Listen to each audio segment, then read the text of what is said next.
some distinguished composers, and I wanted to do a quick introduction of our moderator for this panel this evening, Dr. Leah Sneed, native of Queens, New York, and holds a bachelor's of music from Armstrong Atlantic, which is now Georgia Southern, a master of music from Northern Illinois, and a doctor of musical arts from the University of South Carolina. Has held teaching and conducting positions across the secondary and collegiate levels, including applied trumpet at Savannah State, director of bands at Robert W. Groves High School, associate director of bands at Richmond Hill High School, and director of bands at Wartburg College upon completion of her doctorate. Her ensembles have earned consistent superior ratings, numerous festival awards, and participated in national and international concert tours. She's also performed with the Savannah Wind Symphony, serving on its board of directors and as a frequent guest conductor. Dr. Sneed is currently the director of wind studies at Hampton University and is an active clinician and performer, guest conductor. She is a member of the Virginia Music Educators Association, National Association for Music Education, Minority Band Directors National Association, Association of Black Women Band Directors, Collegiate Band Directors National Association, and the National Band Association, a lifelong member or life member of Tau Beta Sigma, honorary band sorority. So a good friend and an excellent educator. We just thought she was fit, the perfect fit to moderate this panel this evening. So we can give it up for Dr. Sneed, who will then introduce our distinguished guests. Thank you. You are too kind. I really appreciate that awesome intro, especially coming from someone like you. It's an honor. I appreciate it. And everybody, welcome this evening to Cocktails and Composers, a chat with Dr. Marie Douglas and JaRod Hall. So I'm just going to read a little bio real quick because they're both two absolutely amazing. Marie Douglas was a composer, or is a composer, excuse me, hailing from Atlanta, and has garnered widespread acclaim for her exceptional talent in seamlessly blending genres and textures within her captivating concert stage pieces. Her music serves as a profound reflection of her upbringing in the city in Atlanta and her diverse musical experiences, infusing a genuine, authentic essence into each composition. Marie earned her DMA from the University of Memphis under the guidance of distinguished mentors Cameron Ants and Albert Wynn, and her unwavering dedication to like the sonic innovation continues to shape the evolving tapestry of her artistic expression. And another goat, JaRod Hall, like absolutely, this is such a cool panel, guys. I'm sorry, I'm geeking out a little bit. But JaRod Hall is a Texan composer, educator, and performer. He holds a bachelor's degree in music education from the University of North Texas and a master's degree from Texas State University. His principal teachers include Don Little on tuba, Dennis Fisher, Dr. Nicholas Williams, and Dr. Caroline Beatty for conducting. And Dr. Michael, I'm going to mispronounce his name. I've never know how to say his name. How do you say his name? JaRod. He has never told me how either. He's so nice that he doesn't care how you say his last name. And I've heard it everywhere from Ippolito to Ippolito.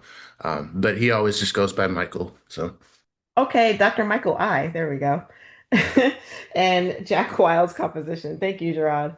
JaRod's compositions appear on the Texas Prescribed Music List, the J.W. Pepper's Editor's Choice List, and the Bandworld's Top 100 list. His original brass choir silver fanfare was selected as a winner of the 2020 Dallas Wind's Call for Fanfares, and his grade two concert band work Through the Storm was selected as the 2021 Barbara Buhlman Prize winner for middle school bands. Additionally, JaRod is a nationwide marching arts arranger um, and consultant. And so, and personally, as a music educator, as a band director, I program their music very, very, very often. Almost every honor band that I do has one, and then my own groups as well. So I'm geeking out, really excited to have this chat with you all. Throughout the meeting today, I will be facilitating questions through the chat. So guys, if you have any questions, just put it in the chat and I will make sure that we get to address them. But why don't we start with, just some bios. Tell us, Marie, we can start with you. Tell us about, how you got started, any cool projects you're doing, anything that you want us to know about you. Awesome. Can y'all hear me pretty good? Yeah? No? Yeah? We're good? Okay, bet. Wonderful. Hey, how y'all doing? I'm so glad to be here. Always an honor to be, amongst some esteemed individuals, like-minded individuals. As Dr. Sneed mentioned, my name is Marie Douglas. I'm blessed to be a composer that lives off of writing predominantly. How did I get into this? You mentioned a few things. I'm from Atlanta, grew up in the city, was lucky enough to be surrounded by a ton of Black culture every day, and didn't take it for granted when I was a kid necessarily. I was looking at it for real, like I wanted to, like it was a big deal, like how I do now, and make art out of it, and it just kind of followed me in that way. I love Black culture, and I'm always going to put it at the forefront of what I do, within our classical realm and everything else. But yeah, I got into this via marching band. I started out, went to Southside High School in Atlanta, Georgia, uh, and played trumpet to start. And from then on is when I was started to really believe that I could do music. But I always wanted to do music my whole life, and went on to FAMU and studied with Lindsey Sargent and that's a legendary sound in Black culture and in the United States in American music. That is a very legendary sound. It's an award-winning sound, and I always wanted my stuff to sound like, as comparable or something along the lines of that. And so I studied closely with him and several other people from the Sargent tree, as people like to say. Richard Bedford, rest in peace, was a huge mentor of mine, and really was one of the first folks that gave me a good um, another sit down after I left Sarge, and then just working along with these giants inside of the field, in between Georgia and Florida. Eventually though, after I taught for a while, I ended up in get my DMA from the University of Memphis, and that stretched my brain even further as it relates to putting pen to paper. And I'm lucky to just keep still be doing that to this day. So, um, yeah, what I'm working on now is a whole bunch of stuff, man. I'm blessed because y'all keep hitting me up to write. Um, what I'm working on right now, just this very moment, is actually some arrangements for University of Southern California, but uh, the marching band there, but also kind of bigger in the scale of fine arts and high art, working on a concerto for a beat machine and orchestra, uh, just to further encompass, Black culture within that setting. I love injecting us where they think we're not supposed to be at. So that's one of my, when American Composer Orchestra approached me about that, it was like a no-brainer. Or we really kind of bounced ideas for a while, and then that's what I ended up coming up with, something that plays homage to the city that I'm from, and the sounds that you will hear there, mostly dealing with a beat machine and an orchestra. So, I'm excited about that, and it's a whole bunch of other stuff, some educational music with Robert W. Smith, with Susan Smith and their company, just doing some grade twos with them, and trying to make sure we're filling out the educational realm with a sound that sounds interesting, like that they might enjoy. So, just tons of things, um, a whole bunch of stuff, films and other areas. And also coming up next year, I'm working on a brass piece right now that I'll release next year as well. Just a whole bunch of stuff, man. But thank you for asking, and I hope y'all enjoy this little moment we have. Yes, and I'm taking those. First of all, your shirt matches my earrings. Love it. But we're gonna come back to, some of the new projects and things that, you're working on a little bit later. But first, before we get into that, JaRod, you want to tell us a little bit about like how you got to be here and, how the entire state of Iowa now is in love with Loch Lomond? Because when I tell you I took that all over the state. and they absolutely love it. So,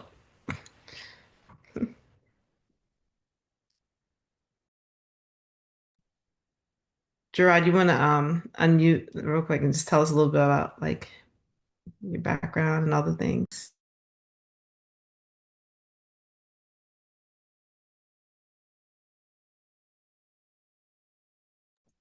Do do do do do do do do.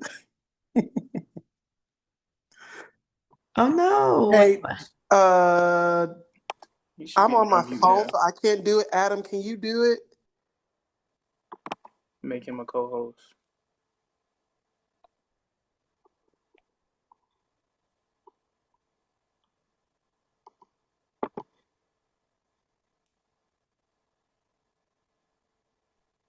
Yeah, you should be able to unmute. What's happening? There you go. Hey, There we go. look at that. Oh, tech, we gotta love it. Yay. We gotta love it. Thank you. Yes, my background primarily is being, oh, how to sum this up succinctly. Okay, Carrollton, Texas was in the 90s a very affluent white suburb in Texas, and most of my classmates viewed me as Carlton from Fresh Prince.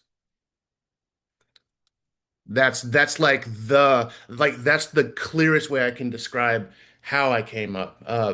My mom used to work for American Airlines and was a computer programmer.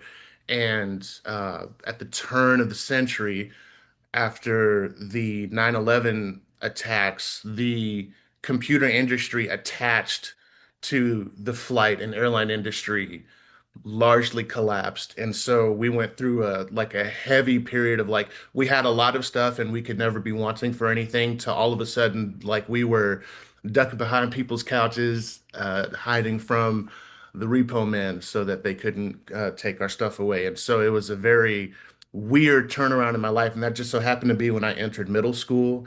And that just so happened to be when I, for some reason, selected band on my choice sheet. We had the option to do choir or band, and I was gonna do choir. I think I was dared to select band or something like that, and I can't remember how, but somehow I ended up with a tuba in my lap, and I have never looked back ever since. I was 12 years old, and so I never put it down. I have it with me to this day. I'm about to go teach a lesson here in a couple of days to a former student of mine here in the San Antonio area because I play all the time. So when I write music, I write from the perspective of that really excited kid that was 12 years old to come into his own during a time when a lot of folks have no idea who they are, especially in middle school. And so having a tuba, which first of all was a financial decision. It wasn't, oh, that's what was available. Tuba was an instrument that the district could sponsor because it was so large, and programs that needed large instruments had to be outfitted with whatever money the district had to outfit them. And it wasn't as though I had played trumpet where we would have been expected to pay ourselves a rent, or like a lot of my colleagues did, rent to own. And so, just through the perfect storm of crazy hardships, really blessed times, and just the perfect storm of circumstances, the upbringing through Texas band culture and its roots are just baked within what I do. And so when I got out of school at North Texas, I went to go teach, and I taught in the classroom for about 10 years as a band director. In Texas, a lot of programs are lucky enough to have multiple people on staff. And when you're first applying for stuff, it's usually if you're the fresh out of college person, they relegate you to assistant or metronome keeper or copy machine director or whoever. So I was that for 6 years. And then I spent some time as a head director where I got to stretch my wings a little bit, and went back to school to learn a little bit about writing since it was kind of this weird hobby of mine for a while that I had picked up and started to integrate into the classroom. When I taught, a lot of the supplemental materials that would go beyond just the book or the music came from me because I knew my students and what they needed. and it typically was not found on page 17 of anything published. And so I wrote for my students, and by some crazy chance, Willie Owens just so happened to wander into the Griffin Band Hall one day and say, "Young man, what is that you got over there? You playing some music? Is that your music?" And the rest is history because the next call I got was from Brian Balmages. And now I'm running with him and the boys at Alfred a lot, and they have transformed my life ever since. It's been about 7 years of writing at this point, and I've transitioned from kind of moonlighting and doing writing while a full-time teacher, and now I write full-time, and I moonlight as a guest masterclass teacher whenever they'll have me. So that's currently my situation, and right now I'm doing really well because I haven't heard from any of my three marching band clients, and it's into July, so I think we're good. I arranged a little bit for there's a program in California called Granite Bay. I arranged for a program in Oklahoma, Claremore, and this year specifically, um, I arranged for oh gosh, they have the coolest concepts. Their name escapes me, but I typically have three that ask me to come back each year. So that's currently it's all quiet on the Western Front. So I'm good there, and so uh, been very fortunate to have those opportunities. So I get to kind of do a lot. I always say that my dream job is to play as much as I teach, as much as I write, and I think I've struck that balance within the last couple years or so, which has been really exciting. Very cool. Thank you. You guys both, have very real beginnings, right? I know that um when I was a kid, in band, like it was, I was like always like, oh no, these composers were like these untouchable people and all the things. And it's really interesting to see that, you guys pretty much start off like, most of us on this chat. Greg, you had your hands up. Yeah, I just wanted to jump in and ask a question. Is that okay? Absolutely. Awesome. So this is for both of you, and how, not to draw it out, but when you get a call to write a commission, where do you go to draw your source of inspiration for that particular commission?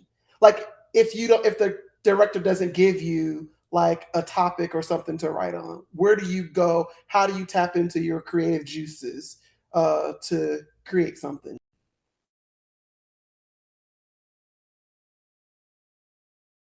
Let's answer that one at a time. Wow. Dr. Douglas, you want to go? Oh, all right. Yeah. Hey, Greg. Good question. Um, where do I go? A few years ago, I had bought this book here called Religious Folk Songs of the Negro.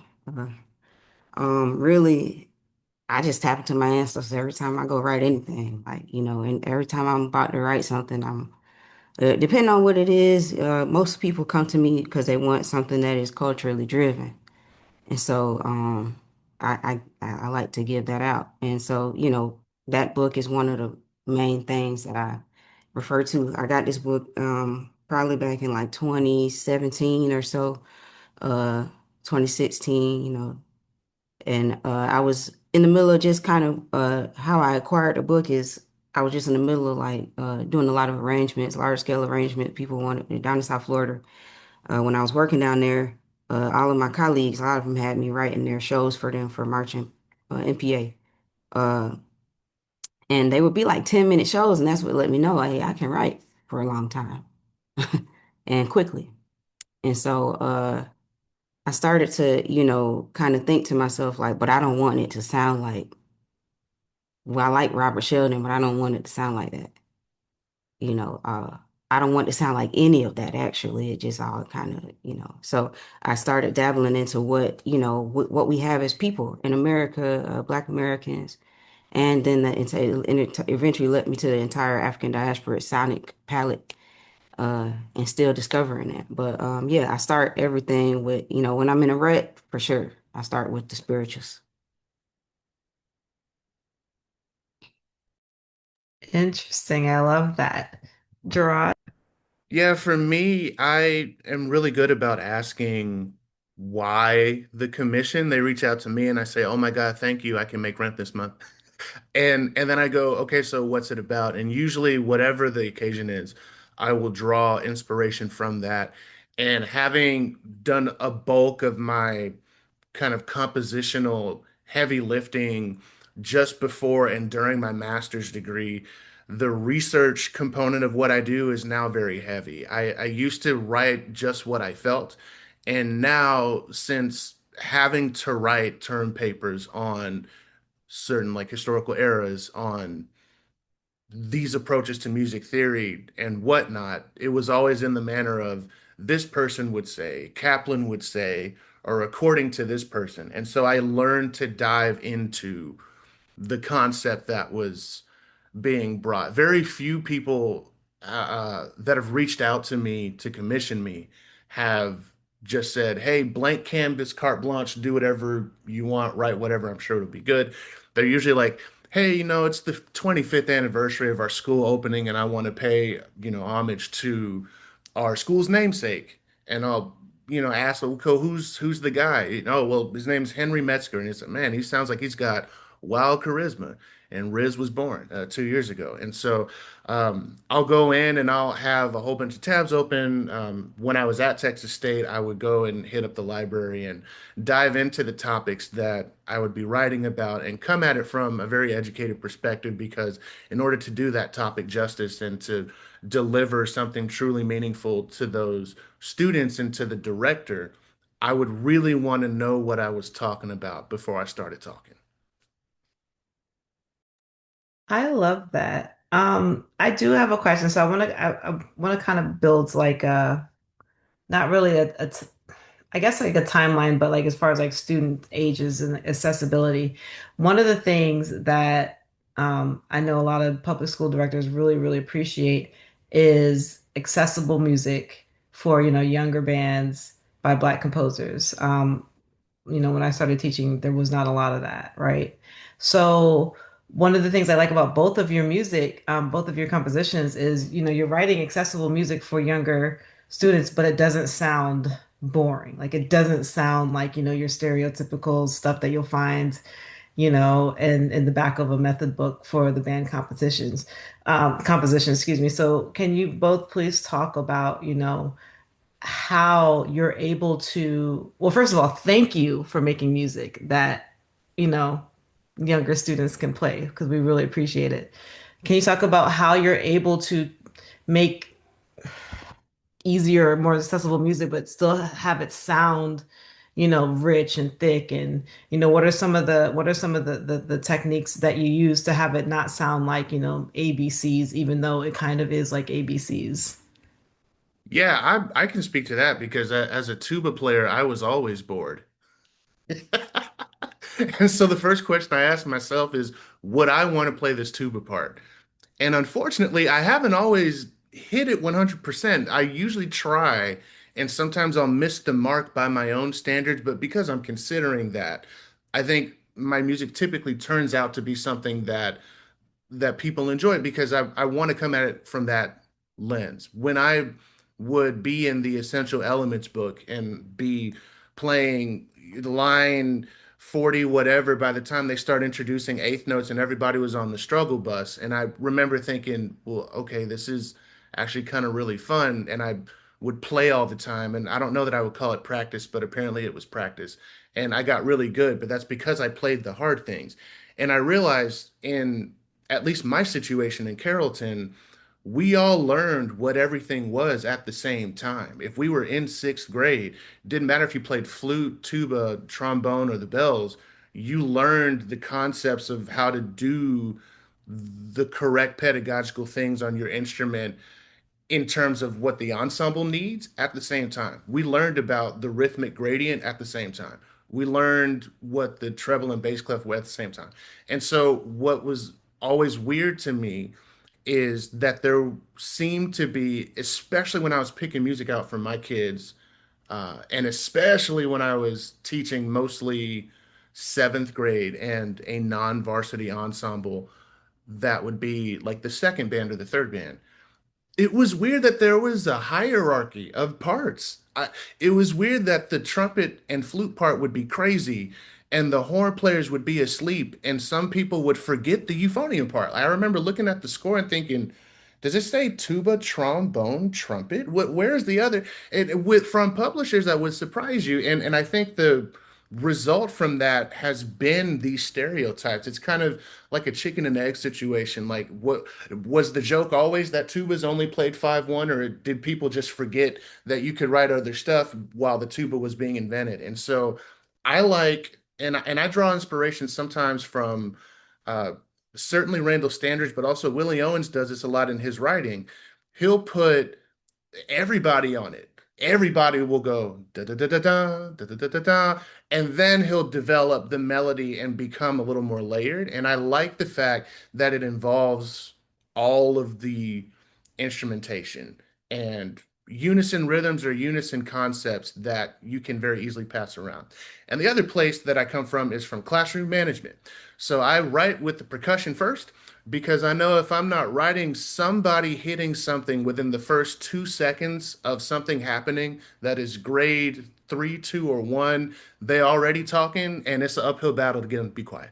So I come at it from like, I need everybody to have something to do because that's the other part of like some people I think wash out because it's not what they expected, and it never is. But then there's a point when you're kind of in it and you realize it's a lot of fun in ways that you didn't expect. But a lot of people never crest over that because their journey hasn't put them in the spotlight enough or challenged them enough or been interesting enough. And so I really try to think of the individual when I write music.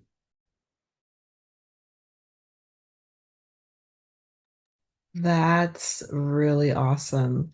Thanks, Dr. Douglas. Yeah, I'm a similar way. I was thinking about those same things coming up. What is the hierarchy and why do people get certain parts? But something that is really that drives my everything, like my pedagogy, how I come up with things and all this stuff is because I started playing trumpet in ninth grade, like almost 10th grade, really the summer going into ninth grade, 10th grade. And uh the first thing that I learned on trumpet was Camp Drill 94 Sarge, the marching band arrangement, you know what I'm saying?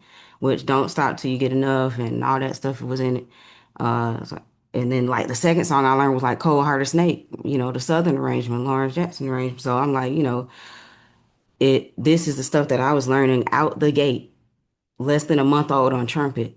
Then I know what is capable. And I know that it doesn't have to be, and it wasn't just me. It was everybody, it was my peers. That was how we built the band at Southside. And that's how I built my bands as a band director, putting beginners, uh in situation where they could succeed on things that related to them. So, but those songs were in my ear because I grew up hearing them. And another thing that encourages, like what I write is, my palette in general is built mostly off of, like I mentioned prior to African diaspora music. So that music is it's a lot it's a lot of what you hear on the radio. It's a lot of what kids hear in day-to-day life. Even if they don't hear it coming from a person of African descent, they hear the remnants of that style in every single thing. It bleeds into all the styles that you hear in modern music. And so it's something that I find to be quite relatable, and I decided to use those sorts of things uh, to keep people interested. I know when I was growing up, my classmates, a lot of them, second semester come around, springtime, and they can't relate to that, and I wouldn't see them for a while. And they would come back with different things like ankle bracelets, babies, and things like that, that they didn't necessarily intend upon getting, but they weren't able to be compelled by that music because they really couldn't see themselves within it, some of that concert music. So it I knew from jump that I was going to write some stuff that was going to be relatable to my friends. That is so important. Thank you both for thinking about that. Lois has a question. Lois Wiggins. Hey guys, thank you so much. It's so great to hear both of you speak. And I'll have to say to your comments about writing for the percussion as a middle school band director. In the deepest of my hearts, I thank you for giving them something to do. But for Marie, um, I just wanted to say, yeah. So, we just recently finished up a commission with you with the Association of Black Women Band Directors. And I was just really curious because, I got to be a part of a lot of that process and getting to the final performance. What were some of your thoughts and ideas and inspirations towards the piece that I love? And I hope, to be a part of, getting to actually conduct that piece that went into that thought process for you. Oh man, that's a great question. Hey Lois, how's it going? You sent me the early recordings that you got of that, and I so appreciate you throughout the whole process. Some of the things that went into that, well, first of all, like when I started writing it, my dad had sent me this song called "Help Them See the Light" by Earth, Wind and Fire. And he was like, "Hey, this song reminds me of you." And I was like, "Oh, bet." And I was like missing my dad at the time because I'm all the way over here in LA and he is definitely just chilling in Atlanta, probably on the deck right now, chilling. But you know, I always like let that kind of stuff get me going. So he sent me that, so I took those chords out of there. There's a little outro on the end of that track on the Earth, Wind and Fire song that helped them see the light, and it's like these chords, like they're like real cool. And so I took those and I was like, I'm gonna make a little version of my little version of one of my favorite composers, Alfred Reed. I make my own little version of Festival Prelude, and I'm gonna, kind of work it around these chords. And so that's basically what I was doing. I was working with those chords, and that's what I always end up doing. That's how I get the sound that I get out of most of my pieces. They come from, me messing with, learning some chords of another song and just diddling, just noodling around, and uh, and then I'm like, hey, I bet this sound real good on top of that. And that's kind of how that came to be. But yeah, I really literally opened up because they said they wanted like a grade 4, so I was like, boom, opened up Alfred Reed's Festival Prelude and just did things that seemed like it, from the rooted to from the way the voicing was at the beginning, because I like learning from folks. I do that with that piece. I do it with most of my pieces. Piece I just did with Jack. I took dang, what's that piece called? It's Mavericks. I was studying that score, Mavericks by what's that man name? Paul Dooley. And I was studying that score and I was like, man, I'm finna write some stuff off of this. So pretty much a lot of the things just come to me via just a lot of, outside interest, things that I'm interested in because of the way that I came up in music. It's like, you don't it's just so many things I take in to make myself able to, really perform at a high level. And I can't do it alone. So I grab all those things. And that time, Earth, Wind and Fire, and Alpha Reed, we put them together, boom, magic. That's great. Well, and it's so good to see your face and Thank you. get to interact with you because we've been interacting across the world. I live in Kentucky, for those of you that don't know, which is I think you're in California, right, Yes, Marie? I am. Yes, ma'am, for And sure. so we are way far apart, and we've been collaborating on this for quite some time. And it's a beautiful piece. It's called Ascension, Thank and you. you all need to check it out because, you know, looking at us as a whole and imagining a piece by Marie Douglas that was premiered at Eastern Kentucky University, of all the places in the whole United States, it's pretty amazing. And it's a great piece. So I hope you guys will check it out and support Marie, and thank you, Marie, for your collaboration on this. It's been wonderful. Thank you, Thank you. Lois. Yeah, it's my pleasure. I appreciate every time somebody says, "Can you write something?" I'm like this right here. You got it. I love that. Gregory, did you have your hands up? Yes, I have a quick question. What would you say to a young person who is aspiring to be the next Marie Douglas or the next JaRod Hall or the next whoever they are, but they want to be a composer, what are some things that you would say to them to help them jumpstart their career?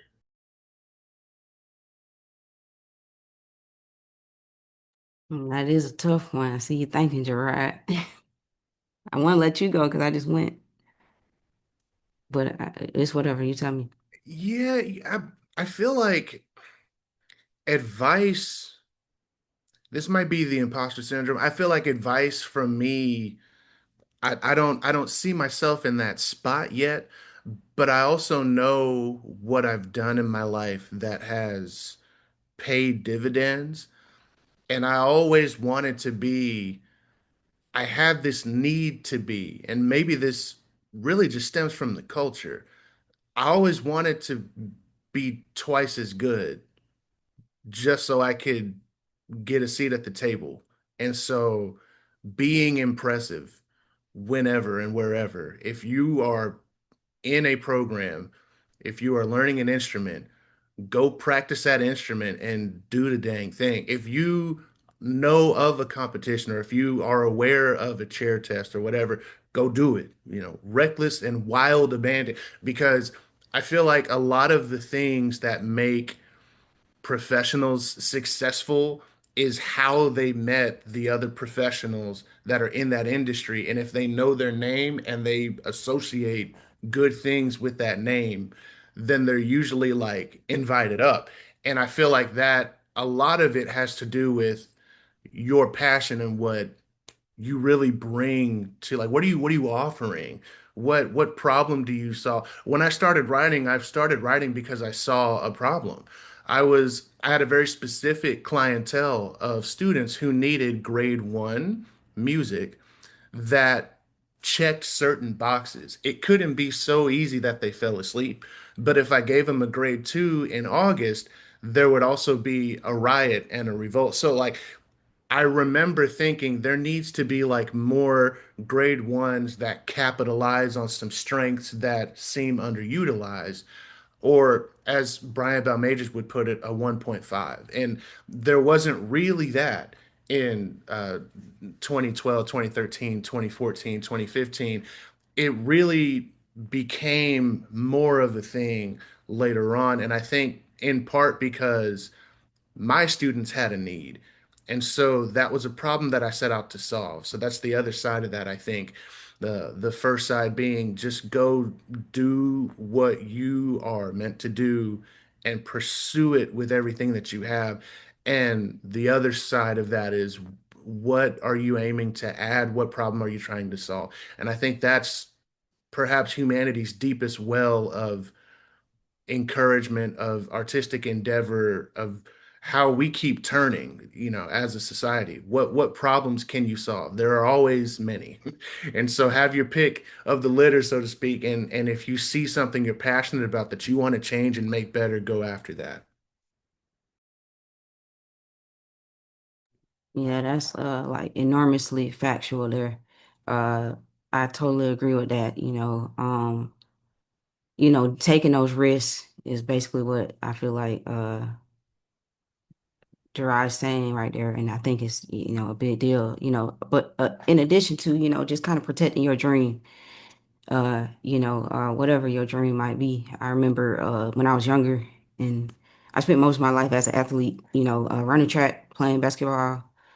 Um, Before I got in band, and then still did it, and while I was in band in high school, and so I had a lot. It was a while before I fully identified with musicianship or whatever. At some point I was in deep limbo, but I think something that was just burning inside of me was from the moment I was a kid was wanting to be like Quincy Jones, and but growing up not really being able to get into music, and then eventually but still honing in on perfection via my sports stuff was how I was able to protect my dream. So even if you're not doing, is my point, what it is that you want to do as a young person, still taking pride and esteem in everything that you're doing, so that you can, once you do get your hands on that thing, that golden goose, uh you know what to do with it. You already got the unteachables down, which is the the craftsmanship.